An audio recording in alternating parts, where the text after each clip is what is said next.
Hello, my name's Tony. Welcome to Edinburgh. Let me show you something, and I can guarantee you didn't know this one. At one point, Princes Street almost had a second level walkway for shopping. I know, this sounds ridiculous, but stick with me here. After World War II, a lot of cities looked at redevelopment, urbanisation and things like that. Princes Street was on the chopping block for this idea, to try to encourage people to come and shop and do things like that. There's one issue with Princes Street: you're only allowed to build on one side of it. You're not allowed to build on the Princes Street Gardens side. I mean, in fairness, we've got to protect the view. So in 1949, a thing called the Abercrombie Plan came to fruition. This was going to generally knock down most of Princes Street. In fact, they only decided that 3 historic buildings on Princes Street were worth saving, and the rest of it was going to get flattened. Now, as you can already guess, this didn't end up happening, but it got really close. They got a huge team of architects and town planners together. The whole idea was to try to get pedestrians away from the traffic. Although most of the historic buildings, not all, but most of the historic buildings are kind of still there. This walkway that was going to go all the way along Princes Street, one level up, some of it's there.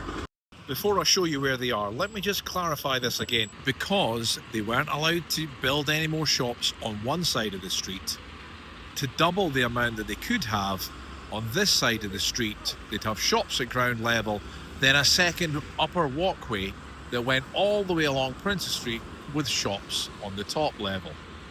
This plan only got cancelled the early 1970s. The first part of the walkway that's actually here is above boots. See that right there? Railings and even an entrance. And you can definitely see the plans were in place to continue that on.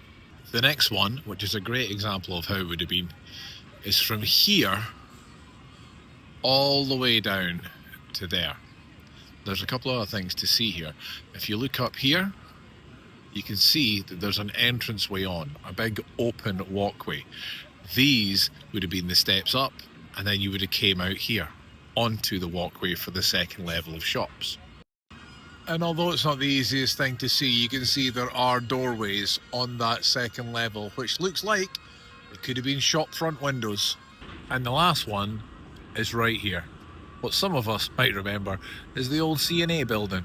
The only thing I'm not 100% about is would it have went over the streets like Frederick Street and things. If it would have, no double-decker buses going down there. What do you think? Would this have been a good idea?